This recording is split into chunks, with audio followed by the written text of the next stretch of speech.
Welcome to Changing the Narrative. I'm your host, Sammika Cosey. Thank you all so much for tuning in and joining us today. Today, we have a very special guest here with us, Miss Nicole Hunter. She is the founder of Lime Smiles for Miles, which is an organization that provides resources and services for those who have autism and then also Down syndrome. So today, we are going to talk with her about her journey, and then what her organization does and how they have been able to be a resource in the community. So thank you, Nicole, for being here. Thank you so much, Miss Sammika. Thank you for just being who you are. So Lime Smiles for Miles, we are a 3 to 5 year old program for children diagnosed with autism or Down syndrome to our recipients for the west side of Chicago. And so can you go into a little bit more detail so our listeners know exactly what Lime Smiles for Miles does? Yes, so we are an outdoor preschool program. We tailor to children with intellectual delays, IEPs, and milestone delays. We are a garden program, so we tailor our garden to the blood deficiencies that our children have in our program. So we grow more leafy green vegetables to accommodate our blood deficiencies in our body. Yeah, so we are a summer program, 10-week program, starts in June to August the 9th. And starting on Saturdays from 1 to 4. Okay, so now you mentioned that your organization is mostly for kids who have autism and Down syndrome. Why was that a reason for your focus? Okay, well, I've been a preschool teacher for 20 years now. And I noticed in my community that we had a lot of violence, we had a lot of food insecurities, and we just had a lack of services for our special needs. So then I have a child, he's 6 years old now. He does have an IEP, and he was just kind of mislabeled through his trial and his time being on this earth. And just through my specialty and my observations, what the community needs, our 501c3 is here to focus on autism, the support we need for early intervention for the west side of Chicago. And so when you say that you noticed that there were some of the resources that our community didn't have, can you elaborate on that a little more? Okay, yeah. So with me being a teacher for 20 years now, and noticing that our children that does have IEPs lacking services or even having a diagnosis of IEP are just kind of looped in the mass population and not getting the tailored services that they need, which will have a better outcome to their future and which will make the city of Chicago have a better outcome to violence prevention. Yes, awesome. Thank you so much for sharing that too. And now you also mentioned that you mostly service 3 to 5 year olds. Why is that specific age range important for you?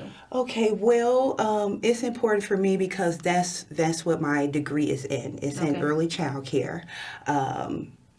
However, as we are being more in the community and we're working more, being involved, we notice that there is a bigger need for not just 3 to 5, but all ages. Mm-hmm. Yeah. Can you talk about some of the initiatives that your organization does have? So I know you mentioned that you have the summer program on Saturdays. What other things that you all do within the community? Well, we are big on community outreach and engagement. We talk to organizations, family, parent groups, and help them understand milestones and developmental delays. And so we partner with community organizations to help teach their parents how to identify those delays. Also, we have cleanup days in our garden. We need to winterize it, or we have to get it, ready for the growing season. So we have community interactions with that. We just recently had a pumpkin patch to keep our community involved, which was really awesome. And our next thing coming up is our end of the year celebration, where we give out toys to our to our families. in our program. Yes, and we have also been able to partnership and to be a part of some of those amazing initiatives that Lions Smiles for Miles does have.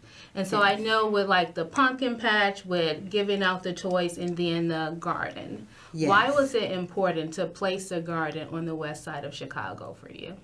Well, with many research and much studying and observation and just time, we noticed that there is a need. We live in a food desert. The west side of Chicago is a food desert. Our only main grocery store is the lower bracket, which is Save-A-Lot. So with having that food desert, I noticed that children with autism have certain eating disorders, yes, or whatever, or they like to eat certain things, certain food, the textures and things like yeah, that. And in our community we only have gas stations where we really serve where our children eat from, or we have like fried chicken places, and so our garden just complements the deficiencies that's plagued in the community, which also helps with environmental influences such as lead poisoning, things like that. And so now I know you mentioned that your son also participates in the activities. Mm-hmm. Now, what are some of the things that he has been able to learn as you all are doing the gardening program? Well, from that program, it has been early intervention for him as well. Okay. He has became more social. He talks more. He became a leader. He wants to, since he saw his mom building the garden, he wants to do the same thing. He wants to control the garden and make sure people are, taking care of the plants. He is total in control of watering all the plants. But it just created more leadership skills in him, more social skills, and it just prepared him for being in the public schools. Awesome. And so now I know that you mentioned that your son gets to water and do things around the garden. Why was that important for you, to not just make sure that your son is able to participate and do those type of activities, but all the other children who participate in the program? Well, because it's important, because we all need to learn the homestead flow. We need to learn how to respect the land that we live on, and eat off the land that we grow. So our philosophy at Live Smiles for Miles is, if the children help with the process of planting the plant, watching it grow, watering it, they're more open to eating it. And that's exactly what has been happening for 3 years now at Live Smiles for Miles. So let's say next year, what are some of the things that you are hoping to do with the garden? Oh, man. Well, we are excited about our 2025 program. We have been a recent grantee awarded for the AMPT grant. So we have guaranteed programming this summer. So we thank you to our community partners for believing in us and wanting to see the change. So we have a planned summer. So every Saturday we will have like a cooking experience for our families, or we will have a petting zoo for our families. I'm connected with one of our local yoga instructors. He's going to come out and do like a yoga class for our parents as well as our children. So we have an exciting field day. Oh, don't forget the field trips either. Yes. Can you go into a little bit of details about the field trips? Because so that way everyone understands why the field trips are important. Why are you getting all of the families together and then taking them together outside within the community? Yeah, well, for one, to get our children outside. That's the main goal of the garden, is to get them outside. And then once from the garden, we go to the public. So we take them out to regular places, just get them more acclimated to the environment, getting them outside, getting them involved, giving them more sensory experiences to sound, and also encouraging their families to get them out and to let them know that they're not alone. They do have a group that we can all go out together. Awesome. And just be the ball of the place that we're at. Now, in regards to that, what type of social skills have you seen, not just your son, but some of the other kids who participate within your organization? That's a good question. How have you seen them grow? Yes, so some of our kids that come in are nonverbal. They kind of play by themselves. They kind of parallel play. We have this little guy. He loved the sandbox. And when he first came in, that was like his main place, the sandbox. He would take his socks off and he would just enjoy himself in the sandbox. And then it's an edible garden. I forgot to mention that. So he would just politely go pull a pear off the tree and eat it while he's in the sandbox. And so as he came to the garden regularly, and everyone knew his name and he knew everyone's voice and name and face, he eventually worked his way out of the sandbox and went and started playing with like some more intricate like toys that we have. And who's over there is the more talkative, loud, active kids, rambunctious kids. And so he eventually worked his way over there, and I captured a picture of it. And I texted his mom and I told him, Mom, he's graduated from parallel play to now he's actually socializing and interacting with his summer camp peers. Awesome. And that is so awesome too, because it's so important for a lot of our kids, not just kids who have autism and Down syndrome, but other kids also who don't have a lot of those social skills.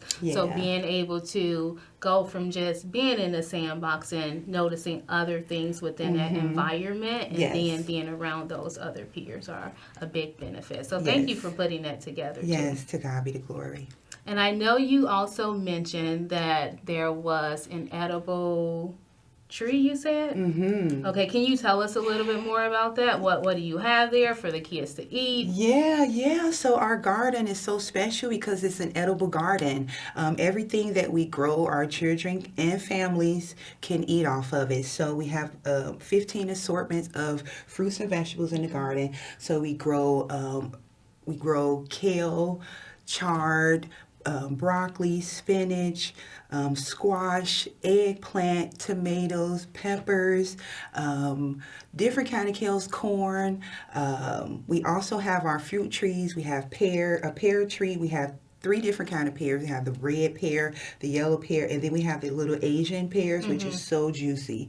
I haven't had that one. Yeah, it's like right there. It's like in disguise. Okay. Yeah, and then we have elderberry berry bushes. We have a plum tree. We have an apple tree that is really not producing as much, but it's still there. And so that's what makes it so rich. And so that's why it's important to have a garden in our community, because in the same token, it's a circle. It helps with the environmental diseases, environmental influences that I talked about. So the lead in the soil, it helps with the microorganisms and things like that. And then don't forget about the humans that are there too. So if it's just not humans that are just not complementing the neighborhood, a garden kind of scatters those humans away because it doesn't complement who they are. So they move around, which makes us have a more safe experience. And then it also is teaching the kids to not just be able to have the garden there, to maybe even go home and start wanting to plant something at their own home. Yes. And then that's the same for the parents too. Yes, and so that's exactly what we do. So with the food experiences, we teach our families how to grow what the new vegetables that they're seeing being grown. Well, we teach them how to cook it. So one experience we did was we made pizza sauce from the vegetables from our garden. Okay. So we brought our blender out there and we blended up our own tomatoes and we blended up some chard, and the children picked it themselves. We added vinegar and all of those good things, and those children ate that pizza.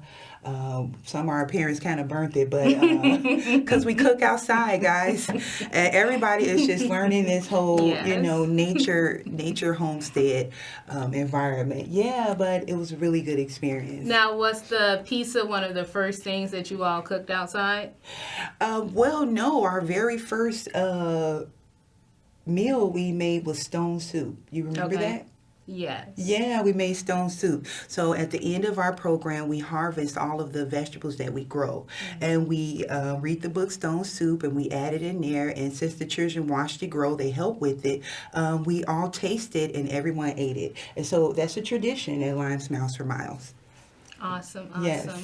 So, what made you decide to not just have the kids to help with the growing, but also bring the families together to start them with a lot of the cooking? Okay, because the family is the child's first education system.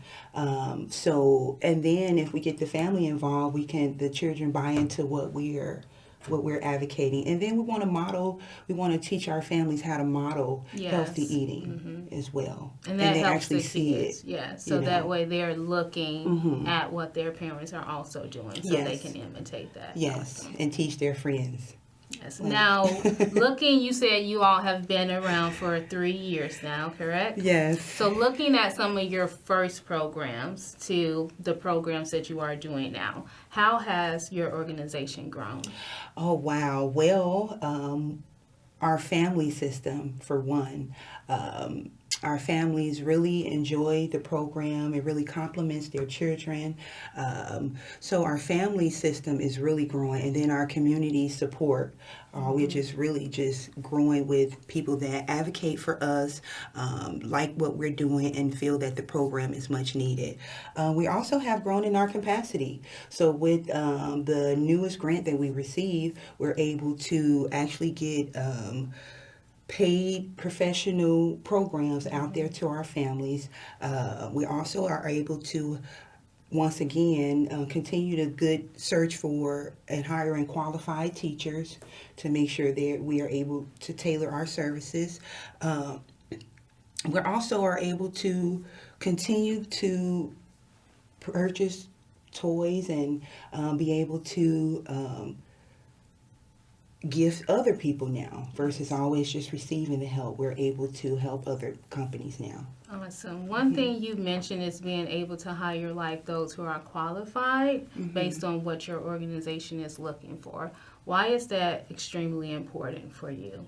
Because we want the best for our children, and we want safe early intervention child care. And so we don't want to just hire anybody. And so we setting the tone in the beginning for professional staff. So we are hiring guys for the summer program.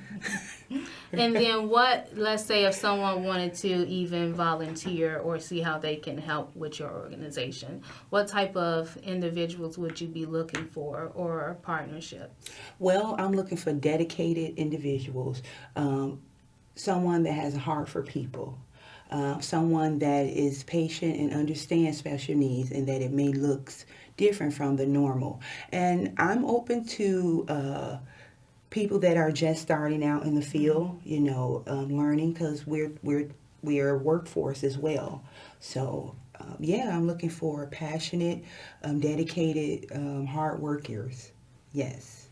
So I know we've been talking a lot about your journey with Line Smiles for Miles. Can you share a little bit more about yourself and then your personal journey? Because I know you mentioned like your son has an IEP. Can you tell us how that has been for any of the families or parents who are listening?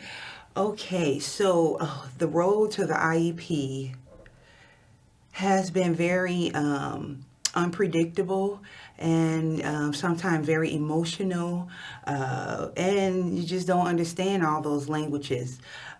So the role for my child it's been bumpy, but with advocacy and continuing to get support and advocate for my child, it has been getting better. I just want to say, continue to advocate for your child. Don't give up. Tell anybody that if the school is not doing something, tell anybody, and people will help. Why is advocating for your child so important? So I always share with parents like you're your child's biggest advocate. If no one else is going to advocate for them, it should always be you. Yes. So why is that important for you? Exactly like what you said. We are the number one advocators, and if no one does it, who else? And that is why Line Smiles for Miles is here, to advocate for autism as a whole, for the Black community, the Black and brown community, or the West Side as a whole. Just to have an advocacy system, a support system, and someone to commonality in what you're going through. Now, you mentioned finding support. When your son first had his IEP, and let's say if you're going in there, there's a lot of different terms in there that most people wouldn't understand unless you are in the education field or a special education teacher. What were some of the things that you went ahead and did to make sure that you had that support? Well, I reached back out to his previous school. Okay. I reached back out to them and I asked if they, can come with me up there. And then I really enforced this issue to his dad. So it was me, him, and his dad, and his past preschool providers, myself and his dad, and so just make sure you have a support system. Don't do it alone because it is very intimidating, because you are sensitive. One, your child is your kryptonite. Yes. Well, mine is. And so go there with some support because the people that you're at the round table with, they have all the answers. They think they have all the answers to your child. And they're going to concretely say what they think they saw, or they're going to put it in the systematic number, and the system is going to say what it is, what they think it is. But you have to be the one to advocate for your child, like you say, and stand firm and have a support system so you can be strong, and pray. Yes. Because it's not easy. And then one other thing for a lot of parents who are watching and who has a child with an IEP, remember you are also a part of that team. Yes. So making sure that you're showing up for those meetings. If you don't agree with something, speaking up about it. Making sure that whatever is within that IEP meeting, that you are saying like, okay, I agree with this. Look, maybe we need to change this. Maybe we need to focus here also. So there may also be parents out here who are afraid to speak up, or who are afraid to go and ask for help. What would you say to those parents? I would tell those parents, don't be afraid, because the longer you wait, the harder it is to change the situation. So that's why it's called early intervention. So we want to work on this situation, all aspects of it. So from the child to the IEP to the parent, and maturity and how to deal with it. Yeah. So let's say 5 years from now, what are your hopes for Lime Smiles for Miles? Well, that is so inspiring. So 5 years from now, Lime Smiles for Miles will be a full-day operating preschool program for children diagnosed with autism or Down syndrome. We will be the headquarters for advocacy for our West Side recipients, and we will be long term. It won't be just fly by day 501c3. This is long term because we are in the talks with great community partners, influential people that has been in our community or trying to get into the community, and we are working with them to get Lime Smiles for Miles, a backbone system. And people like the Cosey Project, just help keeps us going, and we really appreciate you guys, and we are in it for the long haul, and I feel like you guys are that too. Yes, we are. So just very appreciative of all the partnership opportunities that we've had together. Yes. Why is that? I want to go back to that 5-year goal. Okay. Why is that goal so important? Not to just say, hey, I have this nonprofit, but now I have this actual space so that families can come into. Yeah, because we need a central location for our families. We need to start as soon as possible for intervening in our diagnosis and undiagnosed, get them treated and getting timely services. So this 5-year plan is real, and it's in the process of happening. And if you could just repeat that question again. So your goal for your 5-year plan. Okay. Why is that goal so important to you? Why is it necessary for our community to have not just that nonprofit, but also that building that family can go into? Yeah, because we will be helping with the complete health and wellness of the West Side of Chicago. We'll be filling in the gray areas for the West Side of Chicago. Awesome. Yes, awesome. Thank you so much for everything that you do. Now, there are a lot of parents who are probably watching, And we talked about support, we talked about the IEP process. There may be even other parents who are like, hey, I would like for my kid to become more social. I would like for my kid to be able to grow our own food at home or come into the garden or be a part of whatever that you are also doing. But some parents are still like, man, it's hard for them sometimes. Mm-hmm. What would you say to them? I would say don't give up. Keep seeking help, advocacy, and keep believing in the systems that our Heavenly Father put out here to support us. Because Lime Smiles for Miles, we do believe in our Heavenly Father, and working with our children with special needs is not an easy task, but there are people out here that will support. Thank you. Amazing. You are so amazing. Thank you for everything that you not just do for your son, but also for everyone within the community and all the families that you provide those resources for. We truly appreciate you. And I'm sure the West Side of Chicago is thankful and blessed to have you too. To God be the glory. Thank you so much as well. Thank you. And you can always find us on Facebook or Instagram, okay, guys, at Lime Smiles for Miles. Thank you so much for being with us today, and thank you all for tuning in and listening and joining us. And remember that all of us can go out to make a difference within our community. So I want you to think about what can you do in your community to go out and make that difference, because nothing changes if nothing changes. Let's all go out and change the narrative. Until next time, thanks for joining us. Bye.